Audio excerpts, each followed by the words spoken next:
And welcome to this episode of the Music City Mindset. We are conveniently located under the Nashville Fit Network, so anywhere, YouTube, Spotify, wherever you listen or watch your podcast, find Nashville Fit and you can find our faces. It's a special episode. We ain't been in the studio since we were named the best local podcast. Look, I'm gonna do this for you, man. That's dope. That was unexpected, man, but I'm happy for that, though. I was the first one to admit in my post, like, to get nominated and voted this early into our journey. Yeah. That just shows that I don't have to, like, beg for, like, people to see the vision. Right. That people can see it. They know where we're going. They're getting behind us. But getting voted that isn't just because of me. I can't do this by myself. Would not have been nominated at all if I was here doing this by myself. Co-host for all of this, Glencliff icon, TSU legend. He now spends his time giving back to the youth of the future Hall of Famers of the world as a creator of champions at Training Corner on Instagram, Mr. Deon Giddens. Man, this dude, it just keeps getting better, man. How do you do it? I don't know, but glad to be here with you, man. And like I said, it's an honor, privilege to get that award. And we're going to keep trucking, man. We got more stuff to do. Yeah, and I mean, the validation of the vision of where we're going, we got some big things happening, some conversations that are happening that are wild. It's hilarious that I'm having some of these conversations behind closed doors. I don't know how I got here. Obviously not by myself. My question for you this week, Deon, it seems like football is in the middle of a huge transition from the top down. You went all the way up to the league. Now you're back down working with high schoolers. In where we're going with, a potential three-peat for the first time ever at the Super Bowl, college football with the NIL deals, the drama of the NIL. Yeah, you got someone like Bill Belichick going back down to college because it's ran like a pro program. There's a trickle-down effect that we see in all sports down to the most amateur level, which would be at this high school. Where do you see football going from here, and what are you excited about the changes that are trickling down to you at the high school level? Man, I mean, the game is progressing. We see that, right, all levels. I'm most excited about, I think, just the entry level now, right? So it's a gift and a curse, but I see more people being serious, more kids kind of, even if they don't make it to the big leagues, right, which is okay. The work ethic I'm seeing from the kids at a younger age to kind of progress and kind of, quote unquote, get to where they think they will go, that's exciting to me. And I say that because they're dialed in a lot more these days right now. Some on the back end of that, the NIL deal is kind of, it's a little tricky right now, right? So that's one thing. How do you feel about the NIL deals right now? You know what, man? We played, right? So it's cool to get paid to doing something, but I think once you players should be getting paid. But I say this too, though, right? I think once you get paid at such a young age, it takes away the drive for a lot of the kids. You know what I mean? The vision and just what comes with grinding it out, right, and being rewarded once you get to a certain level. I miss that. I miss the innocence of that. You know what I mean? Because you got kids now 9, 10 years old. Hey, did you get my footage? Did you get me on the YouTube thing? Like, man, no, I didn't, man. I'm training you, bro. Like, let's get this DB. Let's get the breaks down first, right? Yeah. Let's get the mechanics down. Let's get the functional movement down first. Earn the money. Let's earn it, man. I feel like nobody in my day we had to earn it. Yeah. That's from like being a freshman playing varsity and making a college team. I don't care what it is, you earn it. These days I feel like, you can just post some videos and somebody will find you, right? And hey, we'll offer this kid this, and they, not the kid's fault, I feel like, a lot of times, but they just never pan out. I was really curious of your perspective because in college, you and I were definitely at different ends of the spectrum there. You would have been definitely earning the NIL deals. I would have been, I would have been your friend, close friend enough that you would have been breaking me off. I'll take care of you, man. But, being able to get any money from and I understand this is fully an excuse, being able to see any kind of money, probably could have changed a little bit about how I navigated my life, getting wrapped up in some drugs, because back then, not only did we not make money, we weren't allowed to make money. Yeah, you get kicked. It's a ban. You couldn't even get a job. You get banned. Yeah, you couldn't have a job. So, I mean, if the consequences are going to be the same, whether I'm, taking money under the table versus, dabbling in some, petty drugs and shit, then like. But it seemed like an easy decision then because there wasn't access to that. Yeah, so I do like that aspect of it though, right? But I think it got too far. That's all I'm saying. I think it's going too far, and I think we seeing it like with the Penn State kid, the quarterback left before the bowl game, the playoff game. It got to be some type of sanction, some type of contract. It has to be a contract that says, all right, you know what, I'm giving you this money, you have to complete X, Y, Z, then we pay you. It has to be because you just get, and I understand that the backlash is, or the other side of the coin is, well, coach has been doing it forever. Yeah, I know that. Coaches always get to do that. It's just part of it's part of what come with it. You know what I mean? Right. So, but I feel like you got your star player get to pick and choose whenever they want to leave, whenever they work out, whenever they want to play hard, or so on and so forth. Yeah. I think it kind of dampens the game a bit, and I think we kind of seeing some of the residual effects of that. But overall, though, I like the competitiveness that's come back to the game. I feel like, even at the pro level with Mahomes, I mean, he did something last night that I didn't think he would do. I definitely had Buffalo winning that game last night, but he pulled it out somehow, some way, man. And here we are with the guy. It's a fine line. Like, I'm not rooting against the Chiefs just because they win a lot. I'm grateful that I get to be alive and witness greatness. Yeah. But yeah, fly Eagles fly, man. I ain't mad at it. Yeah. I ain't mad at it. Well, it seems like we're on the same page, even though we had different experiences in college of where we stood on the roster and things like that. Same school, you know what I mean? Same different school, ground, but So it seems like we're on the same page. Yeah, I think so. The fighting at the end of the year, the flag planting and all of that.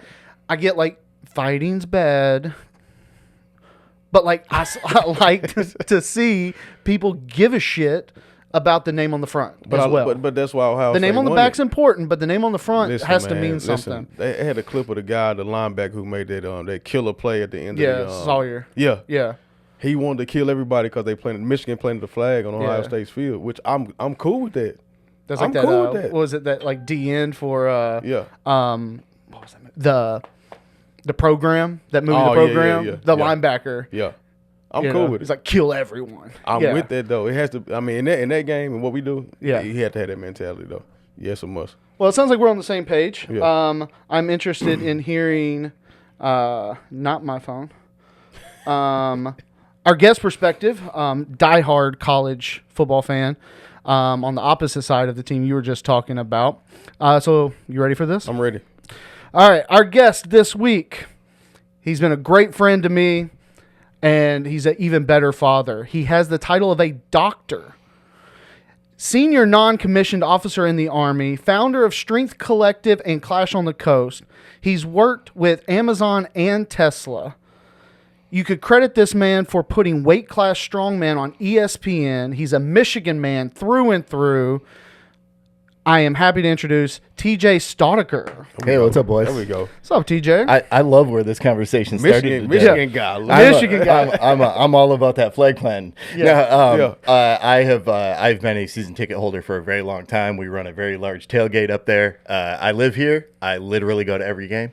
So I got friends that live right there, and my wife has friends and family. I'm sorry, in Auburn and kind of that whole area. So it's crazy. I haven't been to a game. They keep telling me you gotta experience this Michigan game. Yeah. Oh, you tell me when we go. We making it happen. You heard it on the show. We making it happen. Let's go.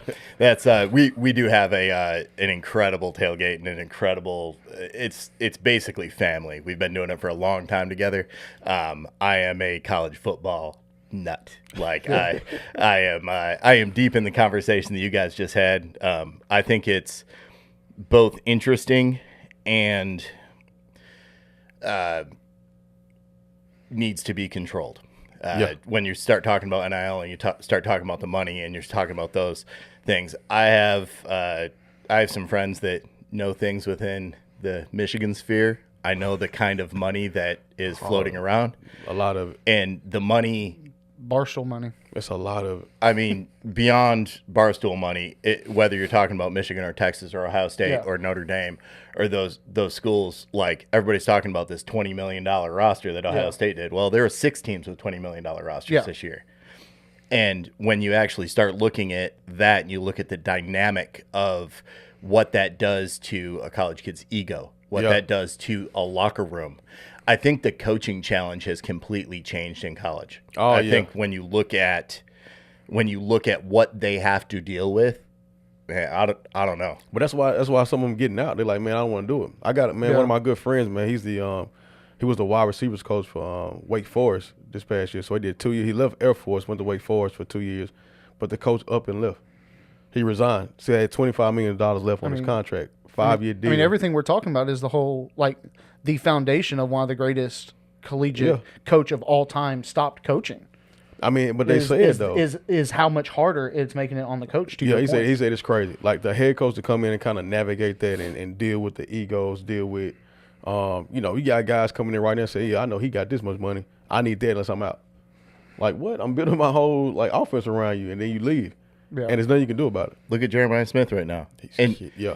So the fact that we're talking about him potentially leaving after what he just did correct. is wild to me. But money though. Yeah, money. So when you're looking at that, I think that there are still people that grew up loving those teams that are going to go play for those teams, whether they have that money or not. They're going to do that, but that is shrinking. And when you're talking about those very top level kids, two things have to happen.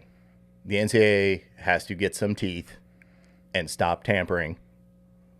The tampering between the teams and the free flow and all of those things. Like, you shouldn't be able to walk in just like in the NFL. Like, you can't walk into an NFL locker room and be like, I'm going to pay you $5 more million. Get out of this deal. Like, collective bargaining needs to happen. There's those things. If they're going in this direction, they have to put some guardrails on. Do you think the NCAA wants to see a players' union at the collegiate level? Absolutely not. No, they don't. This is what I'll tell you. I don't think the NCAA will have anything to do with football in the next 5 years. I think that you will have a committee that is run through the college football playoff in some way, and I think you probably see 2 super leagues pretty much take somewhere between 48 football and 60 teams. It will separate itself out, and it literally becomes a semi-pro league that's attached to universities. It's going to be interesting. It's going to be interesting to see how all that plays out. I think it's can be good for, let's not play around here. Like, a lot of those kids make a lot of money for those schools. Oh, absolutely. And they need their cut. Right. As far as I'm concerned. Like, absolutely need that. Need to have that. Do they need to be making more than NFL quarterbacks? Probably not. No. There needs to be levels. It's a level to it. And then, like, the tiers to it. Like you said, though, like, if they keep this up, I mean, look at the SEC alone. Yeah. Everybody's, like, flooding the SEC, right? But then Notre Dame's are independent, and they get all the money to themselves. You know what I mean? So now you don't split that with any other person, any other team. It comes out of you $20 million to a team. So now I know some of my guys, Notre Dame tried to flip a lot of my guys that went to Tennessee. So, I mean, hey, here's $1 million, come play with us. And, they turned it down because, they, like you said, they committed to their school, to your point. Like, some guys, hey, I grew up watching this team. I don't care what you give me, I'm here. But that's a small percentage of people right now, man. But, yeah, it's interesting to see. You know what I mean? It'll be cool to see where it ends up. So, the Wolverines, you grew up near Ann Arbor. And then ended up going to school there. He's a real Michigan guy. Yeah. Oh, yeah. Oh, okay. I very weird. I actually went to a D3 school first, Lawrence University in Appleton, Wisconsin, and then ended up at Michigan.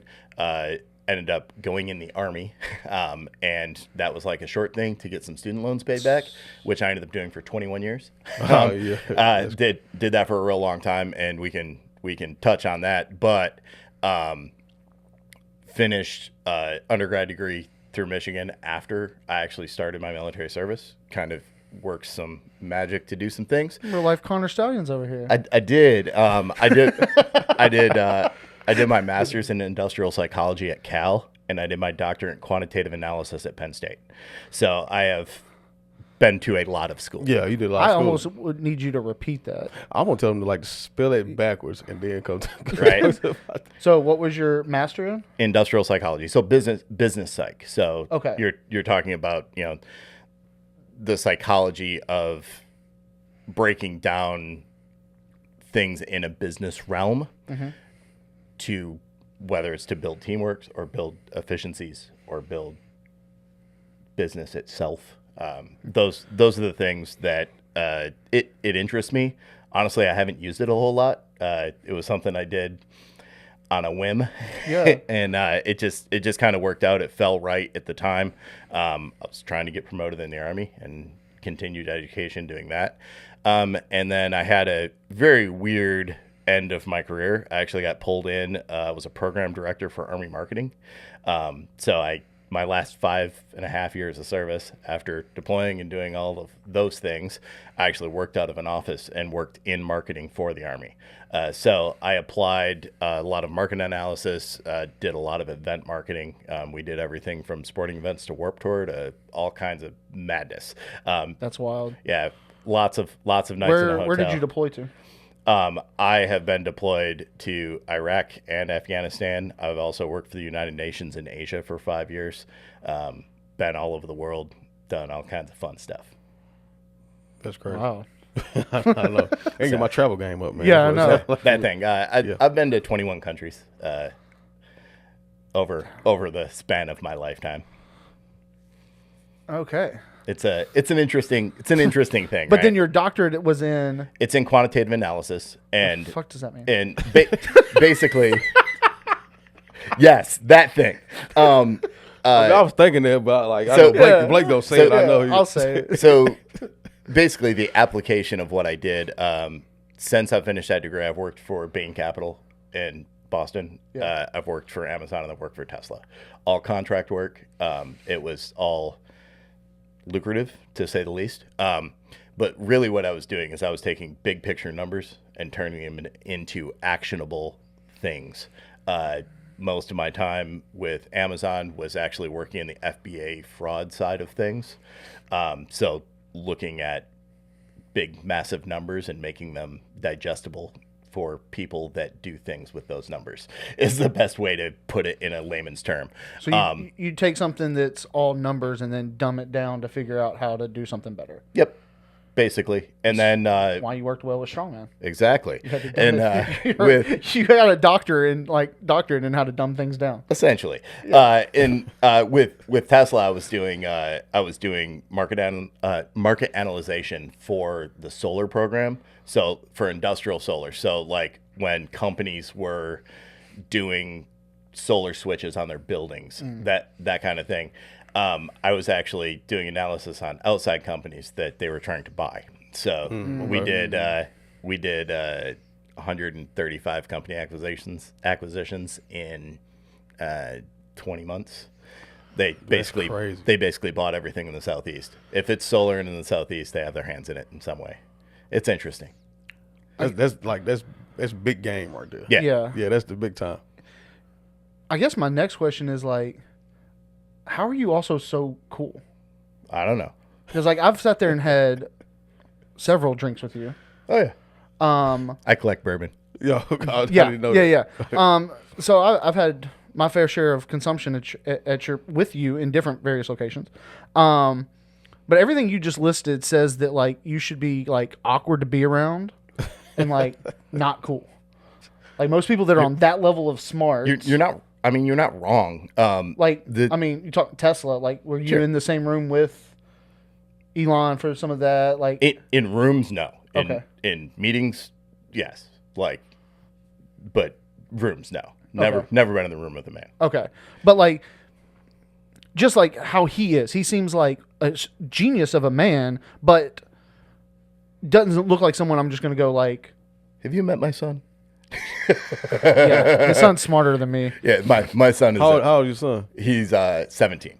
Okay. And he is very, very intelligent. But you could put him in that spectrum of things. He's it's not like- very social. He's Okay, I got you. He's that Your aspect son of has the things. smarts. Your daughter's not dumb, Oh, my daughter but- will run through that wall if I tell her to, though. but she is she is athletic. Last time you saw her, she was squatting in your gym. Yes. She's 11. Oh wow. Yeah. So it's like your two personalities like separated. Yeah. But yeah, you're just kind of an anomaly of like Here's the thing. you can be a meathead, Yeah, absolutely. And the thing that you have to look genius at, meathead. the thing that you have to look at in life is life application, right? And the one thing that I will say is if you're going to be a leader of people, whether it's kids or whether it's owning a business or whether it's leading people through some kind of problem, whatever that is. You have to be relatable to the people that are in front of you. If you can't be relatable to somebody, there's no reason to. There's also a piece of like, I don't care if I'm ever the smartest person in the room or the dumbest person in the room or anything. I just don't work that way. The way that I work is I see what's in front of me, I analyze it, I go after whatever that is, and I go and do it. Like, I retired from the Army. I've had 10 surgeries in my life. I've got skin grafts, knee surgeries, wrist reconstruction. I just had 6 anchors put in my left shoulder less than 2 years ago. I have my first surgery tomorrow, by the way. The very first one? Yeah. I think I'm on 4, but he got me beat with 2. Yeah, I beat the living hell. I beat the living hell out of my body in the Army. I mean, for real, beat myself up. So there is all of those pieces, right? But when you take any idea, whether that's leading people or bettering yourself or bettering the community or bettering your business, it all comes down to one thing. It comes down to the people that you're around and how you affect them. So when you're talking about the things that we've done, what I've done, like what me and Anthony did with Clash on the Coast, like there's all of these processes, but when you actually look at it, like I'll use me for an example. I retired from the Army. I went to work in the corporate world. I was a 292-pound ball of poop, like just soft, out of shape. Like I had completely let myself go. I was a runner most of my life. I cycled, I rock climbed, I did those things. I had never lifted in my life when I met my current business partner, ever. Really? I wasn't a lifter. I just didn't lift. I was fast, like fast. Yeah. My 400 PR in college was 46.94. Oh, you moving? Yeah, moving. Yeah, fast. Moving. Yeah. So like there was those pieces of things. I've done sub 10-minute 2 miles like in the Army, like fast. And then I got hurt and I got into a different situation, and I literally was living on Chinese food and pizza. Yeah. I think we've all done. I mean, you might not have. but I had my share. I know what you mean. Yeah, a lot of people do that. I met my current business partner actually working at Army marketing.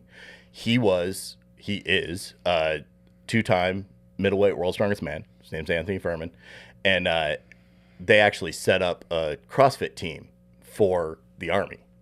That was part of my office's initiative. They were doing that for marketing purposes. Well, at that time, Anthony had just been on the Titan Games, and he was a world champion strongman. And basically, the commanding general that we fell under, he was like, "I want that guy here.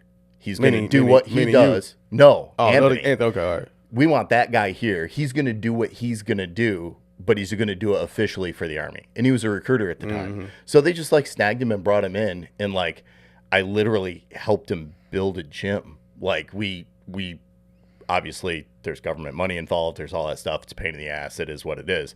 But we put that all together, and I just started hanging out with these guys, and these guys are incredible athletes. Real dude guys. You're talking about, in that room was Chandler Smith, which is obviously a top 20 CrossFitter in the world. Yeah. He was a captain at the time in the Army. Anthony was there. There's piles of talent, insane amount of athletes in that room. And I was out of shape, getting ready to retire. I was past everything I needed to do. It was my last 7 months or so in the Army. You just kind of coasting. I was coasting. I was on my way out. I had retirement orders already. Yeah. I was eating pizza, drinking whiskey. That's what I was doing. So Anthony was in there, and I was just I feel like crap. I need to go in here and put some work in. I've got access to this gym. It's my office owns it. Let's do this. So I went in there and I just started tooling around, and I was talking to Anthony. I was like, man, I should train with you guys. And he looked, the first time I ever talked to Anthony about fitness, he said, "You're not going to train with us. I'll fucking kill you. You will literally die." That sounds like him. And I was like, oh shit. Okay. So I just I literally just walked out of the room, and I was like, well, that's not going to happen. So I went out, played with some dumbbells and the other, out where the CrossFitters were. And I just went in there and started grinding every day. And I was just like, okay, I know enough that I'm gonna come in here and like I was just like bro lifting like everybody's done in their life, like never seriously trained. And we were in there, and Anthony walked out. It was probably 60 days later or so, and he handed me this booklet, and it was called Strengthlete 1.0, and he had sold that thing on Facebook, and a lot of people bought it. Yep. He handed it to me. He said, "Do that," and he's like, "If you survive, we'll have a conversation." And I was like, "All right." So I started. I love the guy. Trust me, I do. He changed my life. He really did. Yeah. And a lot of people don't like Anthony. A lot of people do like Anthony. Anthony is a polarizing person in a lot of ways. And I talked to him for like 40 minutes yesterday. Yeah, he is Anthony, and he's very highly educated in what he does. He's doing an AT degree now. He has a master's in sports management, and he's about to go do a doctorate in PT. So like he's all over the place in that whole thing. But he came in and he was like, man. He was like, you actually put all this work in. So he started writing programs for me. And he programmed me for 4 or 5 months. And right before I retired, he wrote another ebook. And he was like, you know things about like business and stuff. If we like wanted to sell this but do it like for real, how would we do that? And I was like, well, there's a lot of ways to do it. Let me actually look at the market. Like I didn't know anything about the fitness market, like had no clue about any of it. So I did what I do, and I dug into that thing. And I was like, look, I said, if you want to do this, you probably want to do it on a membership basis. So, but there's a million athletes out there. There's a million trainers out there. There's a million people out there. I was like, if you want to do this right, you go find a few of your friends. You own the business.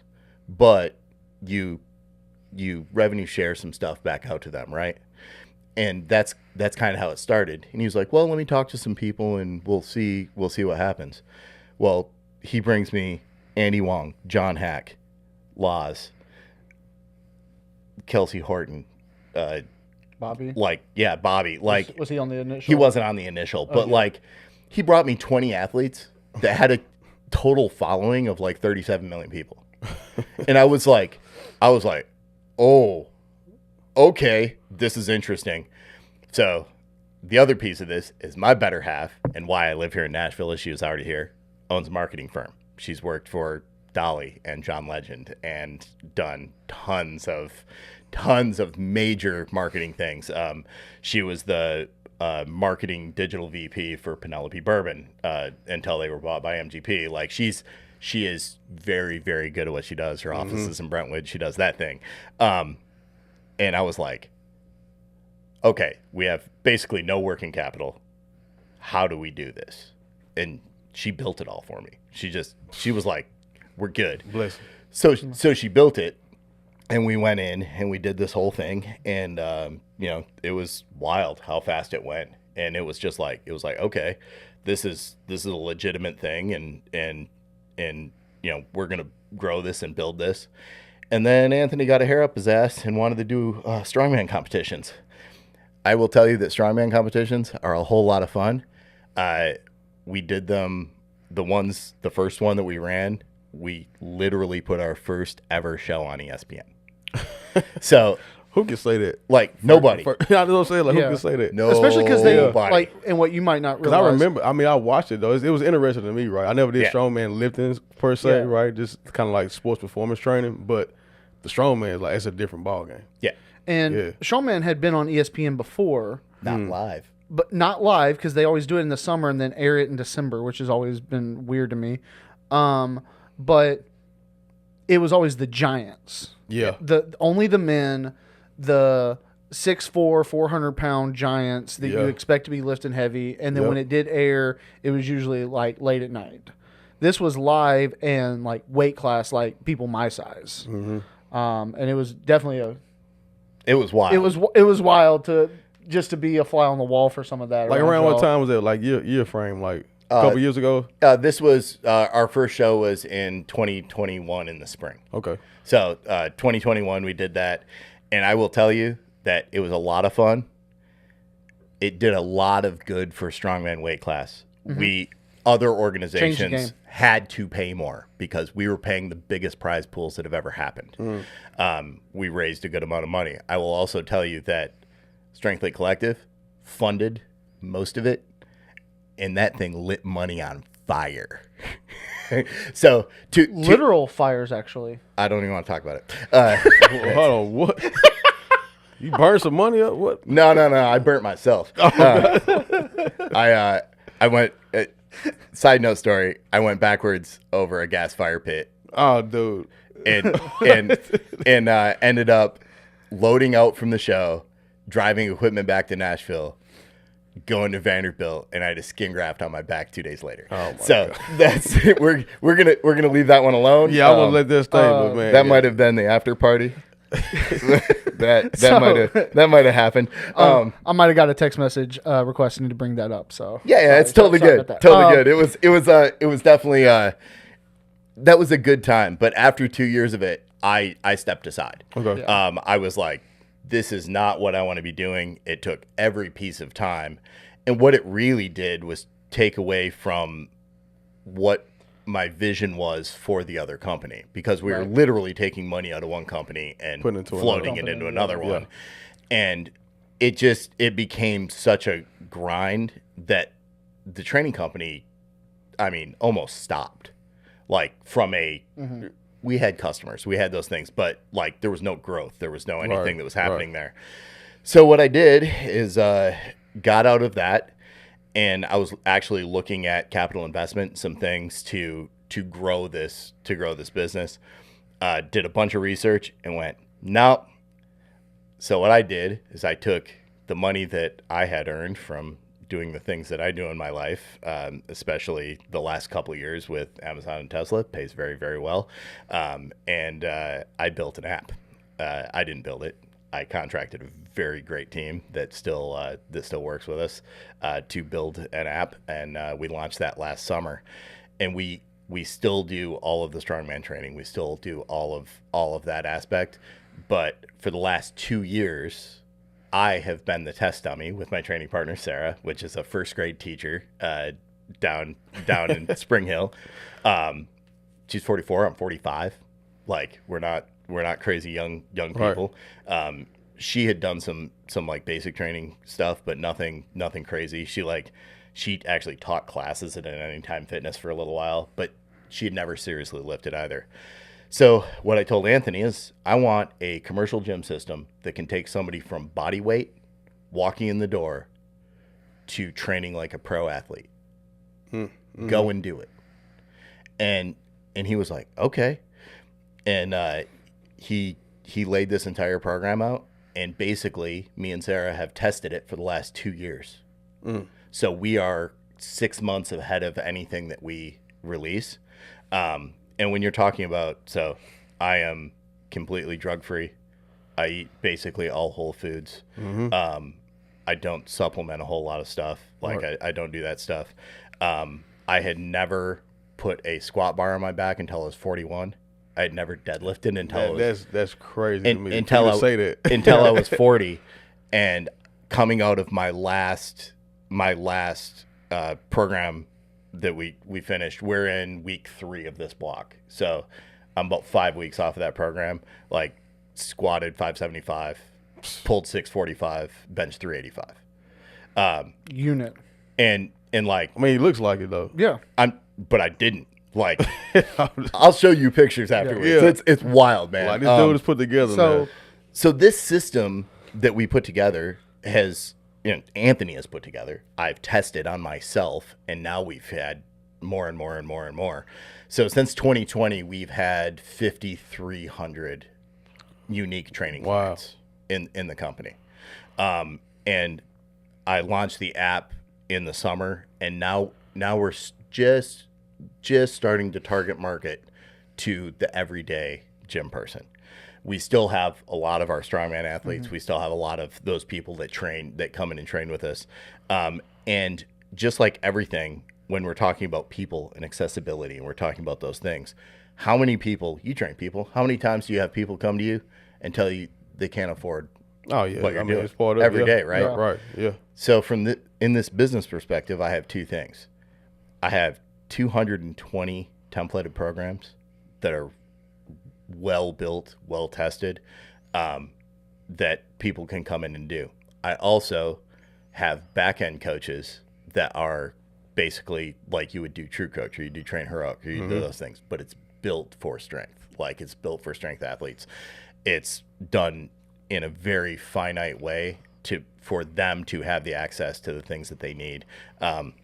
So there's those two layers of training. So we actually have trainers that are training inside of our program, and then we have all of this templated training. The goal here is to grow out more of those coaches that are coaching underneath us, and then have those templates. And the goal is to have those coaches and anybody that we bring in from actual marketing perspective be able to bring people in at $35 a month to get this training. Inside the app, we'll do video reviews. We will do nutrition consults. We'll do anything that somebody needs or has questions to. We also have like 25 ebooks in there published. So like, if you want to learn, it's not even you want to learn. Part of what we're doing is an educational basis for people. So like, when people come in and they're like, have no idea how to do their macros or how to do those things, we help them put that stuff together. We also give them reading material within the app to be able to actually learn how to do that, how to process that out, how to go from point A to point B, because we all know nutrition is absolutely key to The performance. hardest part, man. It's the hardest part. It's the hardest part. And Blake said this to me the other day. He was having a conversation with me, and he was like, man, I coach a lot of competitive athletes, and you're more disciplined than all of them. Yeah. And I'm just like, because I figured out, just like everything else in my life, whether I decide I want to go get a doctorate, I go do it. I want to do this. I want to start a company. I want to go do whatever. It's just about the mindset to going to do it and doing it fully. Right. So like when you're looking at those things, like I walk an absurd amount. I do almost zero cardio. I lift and I walk. Are you incline walk? I'm curious about that. Oh no, No. I Just walk straight Step- walk. I walk on the street. Also, you hit the streets. Oh yeah, All right. I walk outside That's the best form, though. several times a day. So Yeah. like if you're looking at that, like I'll just put it in perspective because I want to quote it. I want to quote it properly. So if you're in here, in the last year, I've done 4.5 million steps, 2,300 miles. Straight walking. Yeah. So you just hit the street and just go. Like, Yeah. what's the limit? Like, you just I until walk. you feel good. I walk 3 times a day. I average about 6 miles a day. I take calls that way. I do business calls that way. Okay, I do that stuff. I walk. I'm also a coffee hound. I drink more coffee than probably anybody you know. I drink a lot of coffee. I'll leave it at that. But it's so like I'll walk down, get coffee, walk around. I live in downtown Franklin. I live right in the historic district downtown. So like I'll walk Pinkerton Park and I'll walk whatever, come back home, do another few hours of work, walk again, go do that. I train about 4:30 every afternoon. Currently train at Carbon. So I'm over in Carbon in Franklin. It's an interesting place, but it's It's convenient. It's convenient. Yeah. It's there. They have everything I need. Yeah. It's a little busier than I like sometimes, Yeah. but it has everything. I can do everything I need to do in there. And I am now at that kind of top tier echelon in my training where like I'm training as close to an athlete would. Right. So like yesterday I had 4x6 tempo pause squats at 440. Like I'm moving weight. Yeah, you pushing. Yeah, I'm pushing. Yeah, you pushing, And I've found a way to push myself through that. And now I've got this 44-year-old first grade teacher that's doing it with me. And like she's pulling 350 off the ground right That's now. the beauty of it, Like, though. Like we talk about, it's like wild. You know what I mean? Like seeing people like that, like training the pro athletes, training all that. That's fun too. But just seeing that those transformations, even yourself, Training like, athletes is a little bit more transactional. Like, here's the money. The higher end, make yes. me faster. Yeah, higher end, you're like, do this, do that. But like you said, you get Yeah. those people who like invest themselves, like fully themselves. Like, hey, I don't know what I'm Someone doing. who doesn't even think that they could ever compete in anything. Yeah. Yeah. But like educating them is almost more like beneficial. Oh yeah. To like changing their lives as far as like the purpose. So my next, You're saving lives, man. Yeah. that's the plan. Yeah, and seriously. like the thing is like there's so many people, like when you look at the fitness industry, right? There's so many people out there that are, you know, they're out there and they're talking on social media and they're doing all of this stuff and they're talking about whatever. And I'm like, bro, you're on like every compound on the planet. Yep. And you're a pro or semi-pro bodybuilder, and I'm not saying you're not a good trainer. You might be a really good trainer, but you're not accessible to the normal person. So I made myself accessible as the test dummy, essentially. And it's been a wild ride. Like, wild. Yeah. And Blake's seen me through most of this. I mean, I've been begging Like- you to compete for. Yeah, I won't do it. I don't want to compete. This is like training for it though. Yeah. Like doing the stuff. Yeah. I get that. I like the grind. I get that though. I like the Yeah. grind. I don't need to step on a floor and compete. Could I? Yeah, you Yeah, could. yeah. Absolutely could. Oh yeah. I could step. You could step in at the Masters right now. Yeah, absolutely could. Whether it be strongman or powerlifting, Yeah. like I could do either very successfully. Do I want to? No, I don't. That's not the point for me. Like, But I get that though. Yeah, My get brain doesn't work that way, so that I hear that and it's like, Man, I got How? one of my buddies, man, like Marty Yeah. Weaver, man. He does, training, did Yeah. the MMA boxing, but he got me into that. So my old gym had a boxing gym in front, and my, had like a 3,000 square foot box in the back. Oh, yeah. And it was like old school, like Rocky type situation. You know what I mean? So I go lift weights and go train with him. And after training with him and like the MMA, the grappling, the boxing, he was like, you sure you don't want to do this? I'm like, nah, I just like grinding. Yeah. I love it. You know what I mean? Like, dude, you could do this. I'm like, I know, but I just like working out. I just like that feeling of, you know what I mean? Like kind of getting beat up, putting your body through something, pushing that threshold and doing it again. All right, what's the next thing I can do? Absolutely. And then I started training some of my athletes. I cross-train them in boxing now. So I've been doing that since he put me on that. Wow, man, 2013 probably. So it's been fun though, man. The grind is fun. I'm a grind guy. Blake is looking like, man, I'm not hearing none of that. I like the grind. No, I like the grind. I want to see what kind of grind my body can handle. You want to compete though. Some people need a light at the end of the tunnel. Yeah. Like whether it be Tennessee Strongest Yeah. Man or like Yeah. this or that or whatever. I have found Because I can grind in a way that's not sustainable for my life. yeah. I can go to that Yeah, place. yeah. But if I have that light, I know that there's a break that can cut take a off. little bit off. I got you. That can push even harder into a darker place Yeah. because I know the light's coming to then like recoup, recover, chill out a little bit. As opposed to trying to find a grind that is like more sustainable. Absolutely. I like the ebbs and flows, the ups Yeah, and I downs. mean, I think we have to do that anyway. Yeah. And like, there's interesting pieces to it, and I've learned a lot about myself. And as I learn things about myself, I'm not a trainer. Like, I run the business. Like, but I can be the example to help people. And I've said a million times, there's a million ways to skin a cat, but this is the way that I did it. And there are two pieces to the entire thing that's kind of my personal philosophy. Outwork your limitations. That's number one. Every human being has some kind of limit, and you can outwork that. I like how you said that. But when you outwork it, you also have to out-recover it, and you have to out-nutrition it. So, like, there's a trifecta there. You just got harder and harder. That's there. That's the three pieces though. Yeah. You know what I It's mean? hard Like, to do. Yeah, it's very hard to do, but Yeah. when you do it, you almost can become obsessed with it, but it just becomes part of your day. It becomes part of your daily life. Like Saturday, I prep 40 meals. I prep 40 meals for the week, and that's what I eat. And I do it on macro, everything's weighed, everything's done. Takes me 3 hours, and I'm done with my food for the week. I don't even have to think about it again. I know exactly what I'm eating, and I go and I do.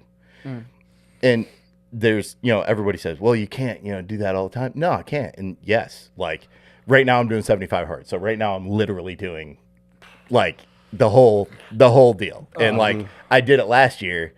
I cut from 252 to 216 last year doing 75 hard. I lost a ton of strength. So I learned something out of that, right? Yeah. I learned something out of that process. But like when I go out, I still track everything. Like I went to a holiday party. I tracked all my food all night. I ate like 11,000 calories in 12 hours. It was wild. But I know what I put in, right? That's so much food. I did. Yeah. I mean, I crushed some stuff. But when you go through this process, it's just like you have to learn your body, and then you have to decide that sometimes you're going to be uncomfortable.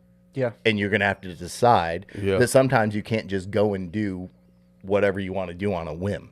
Nah, if you want to be in great shape. Yeah. No, that's No, that's the hardest. You touched on so many things that like I really preach at the gym, and it's like the biggest one is people come in there regardless of their experience level, which is cool. I love that it's so diverse of where people walk in at. Everyone just starts somewhere, but everyone comes there with this idea that they want to push their limits. But then you start realizing that no one knows what their limits are. So I think one of the things that I say the most at the gym is how can you push your limits if you don't know where your limits are? Exactly. And that beneficial piece of finding your limits, finding that failure. And I try to push this like in fitness with actual dumbbells in my hand, or even business, like trying new things. I didn't know if this would work. Absolutely. Yeah. But if I found my failure, like you said, I'd learned something about myself. Absolutely. Maybe I'm actually a terrible podcast host, but then I would know, that moving forward, right? Like, so it's like a lot about like finding your failures and things like that. Oh yeah. We just talked a lot about the opposite of failures and the success and the lucrative things that you've done. We're going to take a small break and hear a word from our sponsors, and then we're going to maybe come back and talk a little bit about some more failures. Let's do it. Here in Nashville for the 7th Country Music Marathon and Half Marathon. I think it says a lot about the city of Nashville, what it has to offer.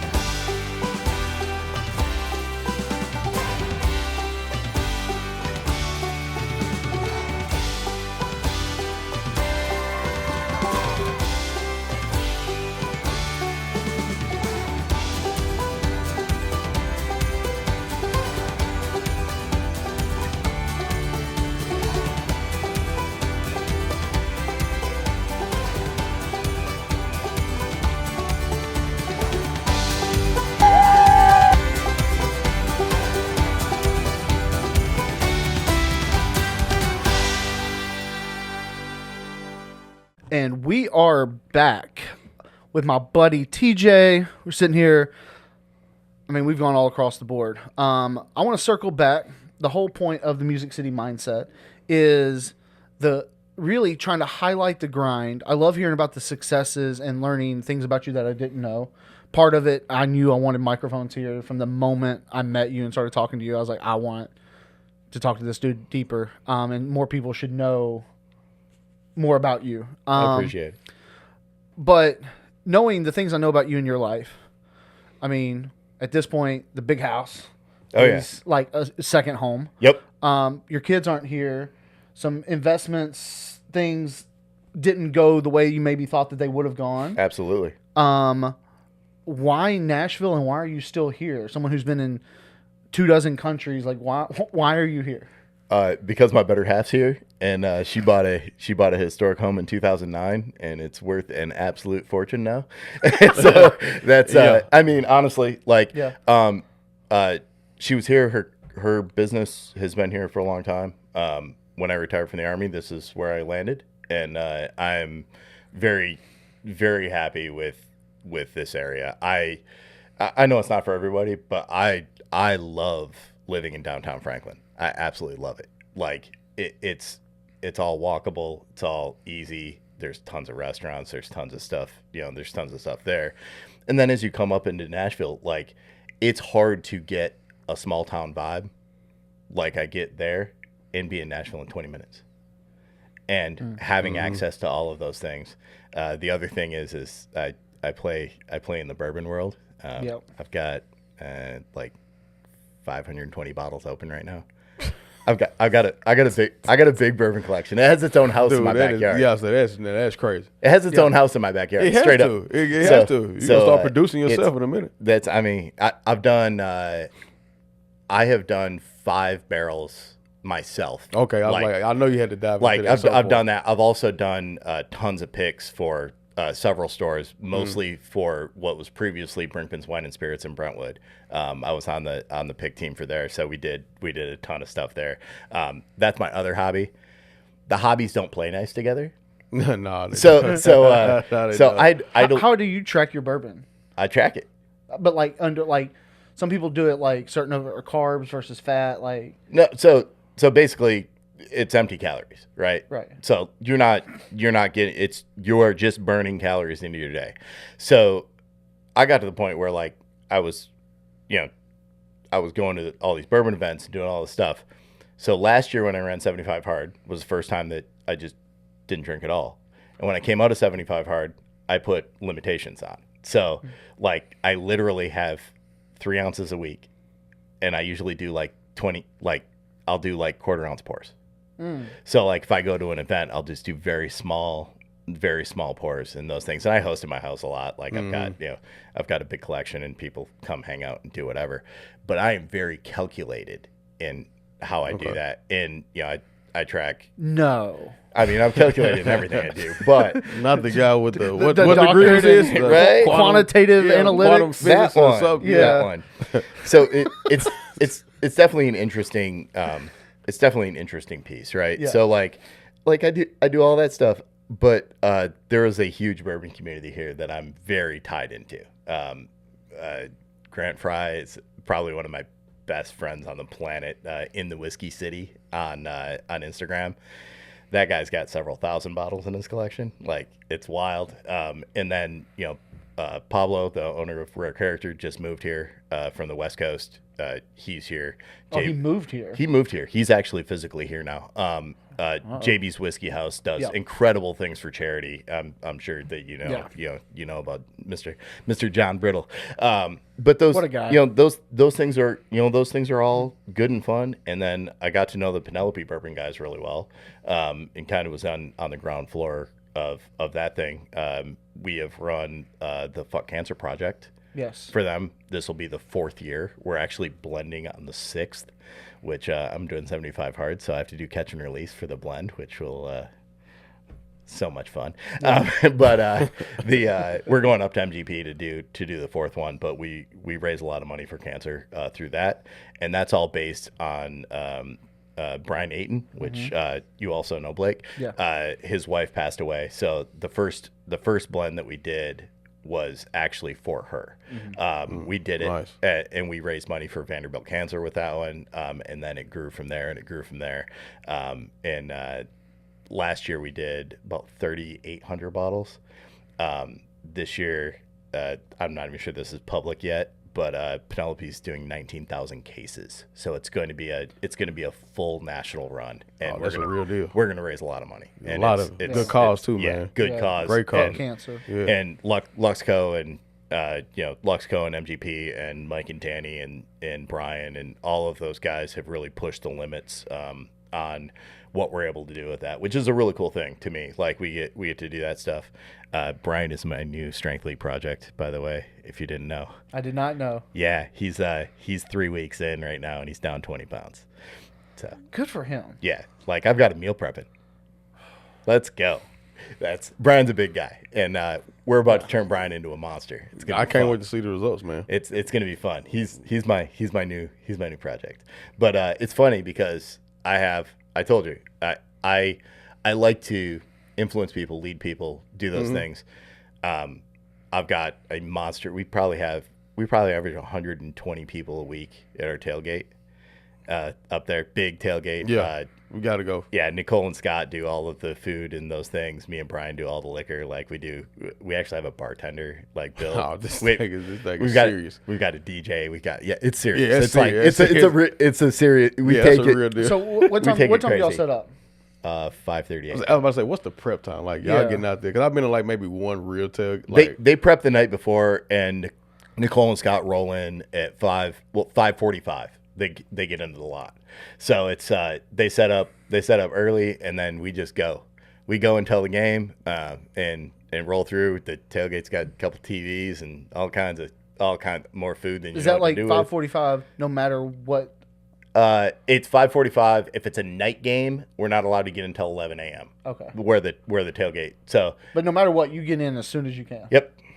First one's in the door. So we do that. We set up. But I have my whole tailgate crew.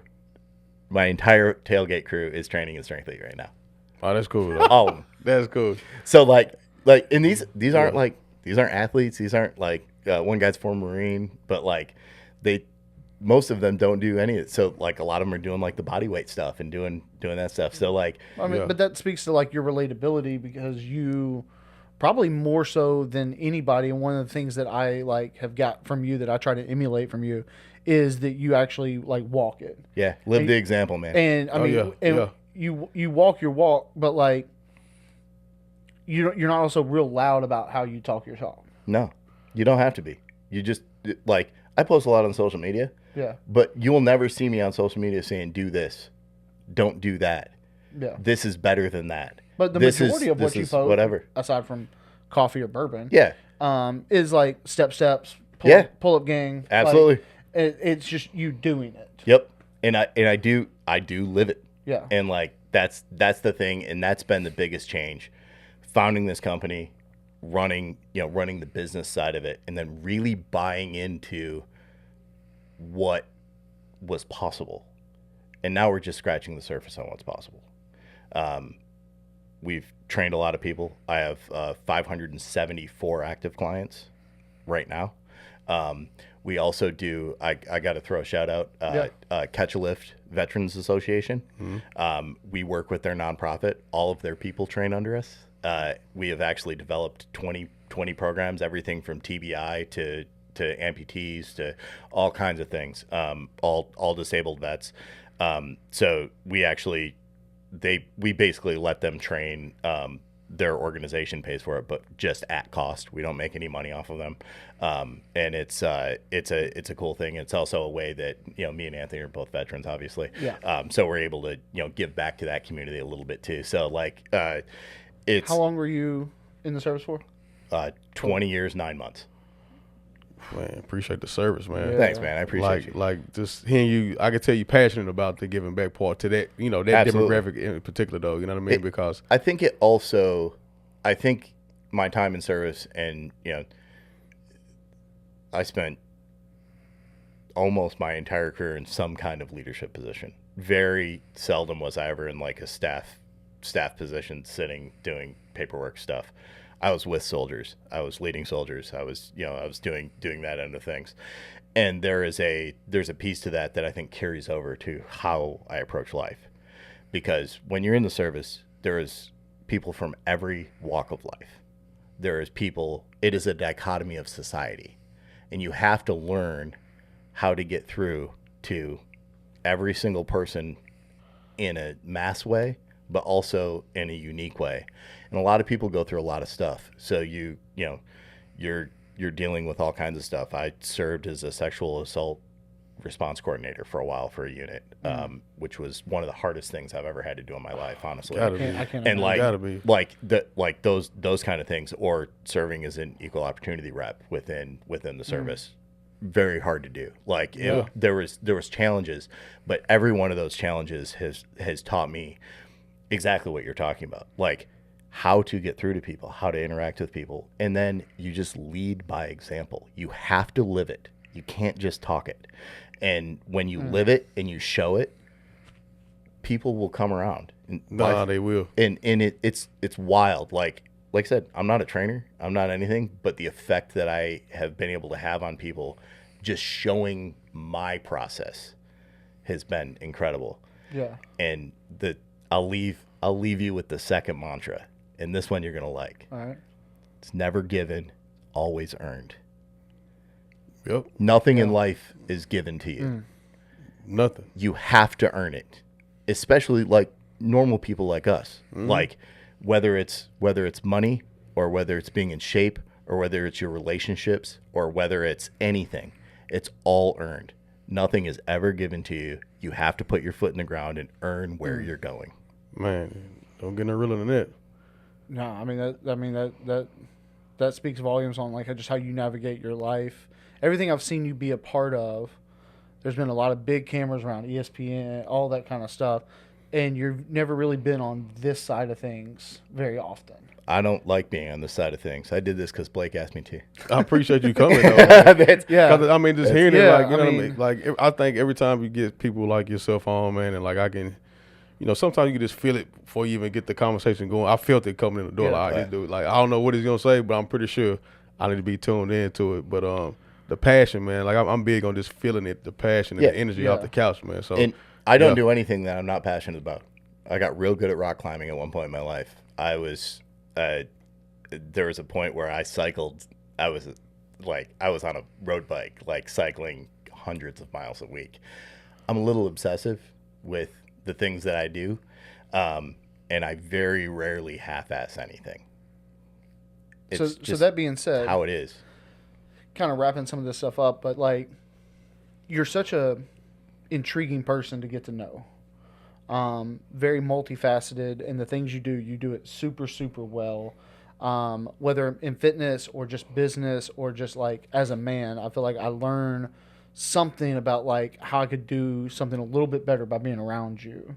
And I do think like the reason why I asked you to be on here is because I do think that there's a level of your story that people can learn from this side of the camera that more people need to know about. So on that note, moving forward with like where do you see yourself? You didn't see yourself being into fitness.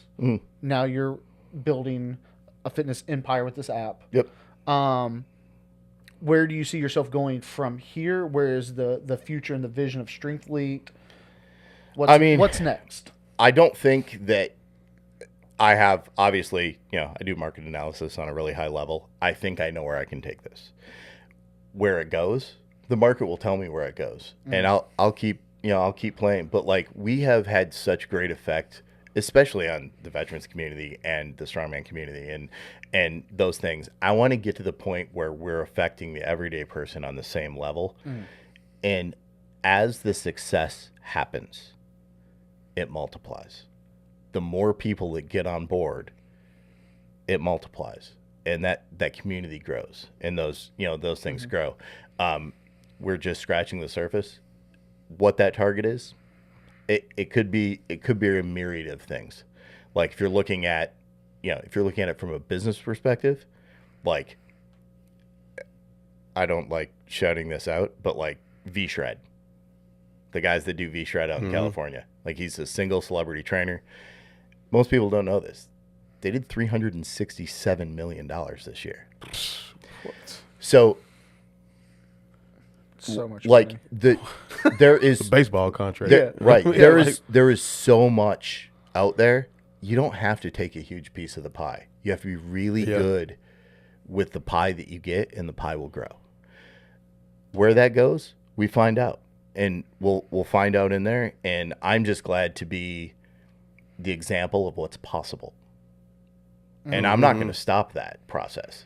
I'm the example of what's possible. So like, you look at it and we figure it out, and we go from point A to point B to point C. And the great thing about our company is we have 3 very unique perspectives. You have a 2-time world's strongest man. You have me, which literally had never lifted, like seriously ever in my life. And you have Ariana, and she has dabbled in everything. She's competed in Olympic lifting. She's competed in strongman. She's competed in this. She's taught yoga. Such a weapon for y'all. So she has this like really cool perspective, but she's great. She is so good with like beginners at body weight, like prepping the body to be able to go into that next thing.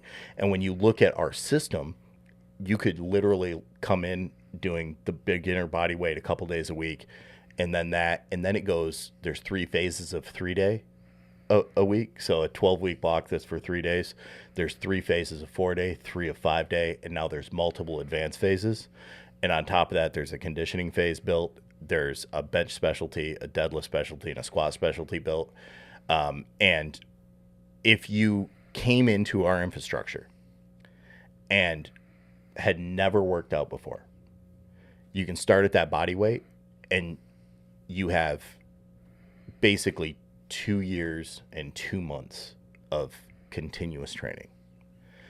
And the thing that I'm looking at in the fitness industry is everybody's like, do our 8-week challenge, do our 10-week challenge, do this, do this fad diet, do this. It's all bullshit. Yeah.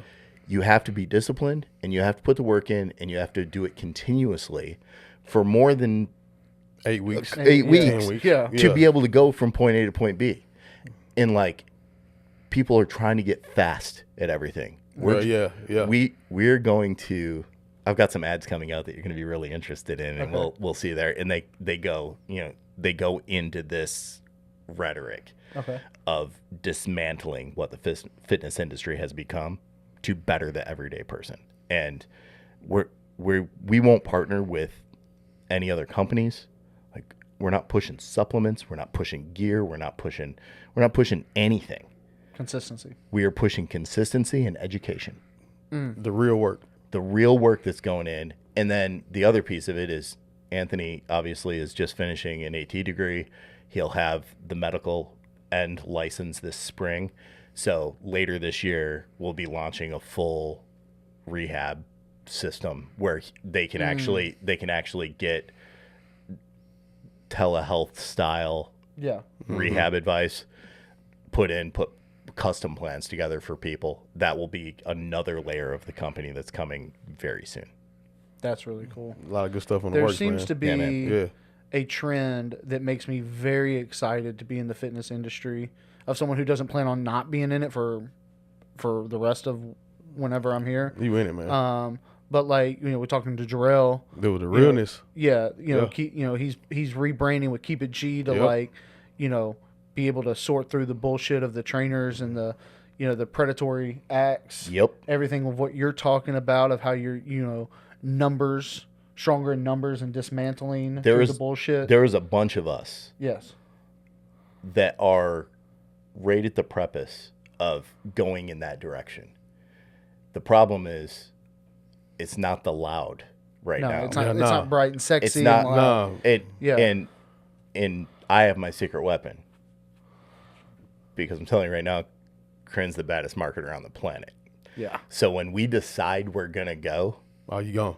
we're gone. Yeah. You know how many we've trained over 5,000 people in the last 5 years total. Do you know how many advertising dollars I've spent? 0. I have yet to spend a dollar on advertising, and that's about to change. We are like right on the edge of pressing the go button on this thing. I just had to get it all straight before we did it, and that the app was the first piece. Yeah. Because doing this web based is not great. You've seen the app. App's real good. Yeah. I spent 2 years in development on this app, to do it right and to do it clean and to really have everything that we needed to have in it. So that was key one. Key two was me being the example and having somebody, obviously you've got a 2-time world's strongest man. A 2-time world's strongest man doesn't relate to the everyday person. No. So we had to build that, and you can hire it, but is it authentic when you hire it? No, it's not. So I said, I'm going to do this. And Sarah's a really good friend of mine. And I was like, you want to do this with me? And she was like, sure. Yeah. And like, she's a monster. Like we have turned her into, she's 2 years behind where I'm at now. But like, the strength that she's put on is wild, and the effect that she's had is wild. And like, we'll have that female perspective as well when all this stuff starts to roll. So it's going to be interesting. Which is very necessary. Yeah, y'all about to take off. About to. I'm just getting ready to. We lit the engines and we're taxiing right now, and that's really what I would call it. We're taxiing on the runway, and I'm about to put my foot on the gas, and it's going to be fun. I can't wait to hear about this. Whew. But I mean, for real though, like Yeah, the it's realness exciting. part, man. Like, yeah, like you it's said, exciting man, that there's a new trend in fitness. I'm loving it. Yeah. I'm loving it. The other stuff needs to be blown up, man. I mean, Yeah. it's times I'm on Instagram like, man, it just gets old. You know what I mean? Yeah. Like seeing the same stuff, the lies, the fads from everything, man, even to the way the people dress now. I just like, dude, it's all a fad. You know what I mean? Like I like the realness. The thing is like you can talk about all kinds of stuff. Like we just did a thing on cold tubs, right? Yeah. And like we're not going to be like cold tubs are dumb or cold tubs are God or like whatever. What we did is we put out information and said these are the benefits. This is the bullshit. And like, just here it is. Here it is. But see, that Take normally, out of this what you want. that normally do what doesn't you go. want for That's not sexy. To be polarized and to go viral, you got to like say this on this end and live by, like to just put it out there isn't normal for what people are attracted to. So I am correct. So intrigued to see how you do that by just the education piece and make it go. I'll send you my ad. And okay, you're gonna be like, all right. I'm so intrigued with this. Yeah, it's fun. I appreciate the work. More people need to know your story. Yeah, man. And get to know you more. You are an absolute weapon for this company. As a human, I'm honored to call you a friend. This was everything I had hoped it to be to learn more about you. I try to take a little piece of each of these episodes and just get better myself. And this is no different. Thanks for being on. Yeah, man. I appreciate y'all. Thank you. Shout out the company out one more time, man. It's Strengthlete Collective. If you go to either app store, you can pull it down, or you can go to strengthletecollective.com.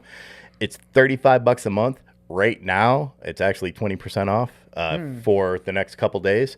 And you can just download it. There is a 7-day free trial. So there's 1 week of about 25 programs that you can try out. You can kind of see how the app is. The other piece of it is if you are let's say you're a gym goer already and you're carrying around a notebook, you can actually build your own stuff in this. So as a user, you can actually log your own workouts, keep it all. It all dumps out to You don't even have to use the program. No, it comes out to it dumps out to a data dashboard. You can keep all of your volume. You can keep all of your training logs. Keep all of your notes. It all goes in this nice, clean. I went data geek on that end of it, and it's nice. It's nice. It's good stuff. Nice, man. Well, I'm excited for. I know Blake is too, man. I appreciate you being here, TJ. Blake, another good one today. Yep. If you liked it, because I know I did. If you liked it, man, hit the link button, subscribe, and can't wait to hear you back on the next one, man. For the love of Nashville, tune in next time.